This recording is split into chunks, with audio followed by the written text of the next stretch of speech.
Depuis ses débuts en 2015, dans l'émission The Voice Kids, Bilal Hassani enchaîne les succès.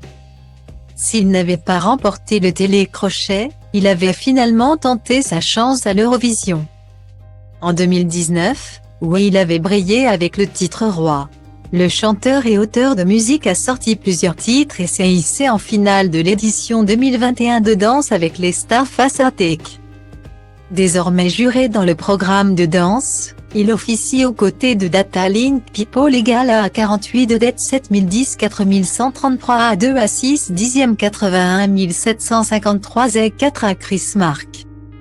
Datalink People Egal A DAF 82 A 8 A 03 F 445 B 914e 90 BF 125 FF 39 B François Alu et Datalink People Egal A 01745 A 0 A 5 B 024 F5 A 804 F 41 C 444 585 SA 4 Marie-Agnès Gillot. Professionnellement, Bilal Hassani est donc un artiste épanoui. Malgré ce quotidien fait de paillettes et de succès. Il demeure marqué par un événement survenu en 2019. Invité d'Audrey Crespo-Mara. Dans l'émission 7 à 8, Bilal Hassani a révélé avoir été victime d'un viol. Les faits se sont déroulés après une soirée privée où s'est rendu le chanteur avec un proche. C'est cette personne qu'il connaissait bien qui l'accuse d'avoir abusé de lui après lui avoir administré sans son consentement de la drogue. C'est quelque chose qui me hante depuis l'année où ça s'est passé.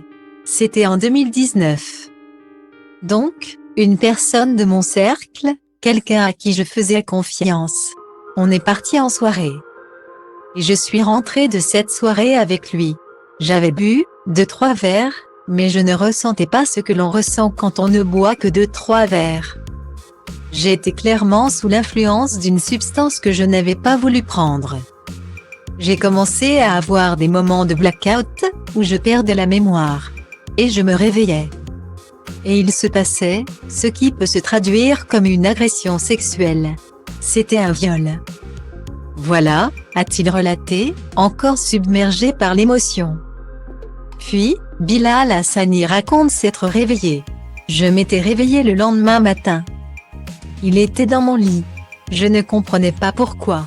Je me suis dit, ne pose pas de questions. Ne dis rien, avance, passe à autre chose, s'est-il remémoré. À ce moment-là. Pour le chanteur, tout est clair, il est certain d'avoir été violé, mais ne souhaite pas porter plainte par peur des représailles sur les réseaux sociaux. Je ne pouvais pas en parler en public. Et là, c'est la seule fois où je vais le faire. Je n'avais pas envie de donner une nouvelle corde pour nourrir la haine. Si j'avais porté plainte, ça se serait su, assez vite, et ce serait devenu le sujet, a-t-il conclu. Un terrible récit.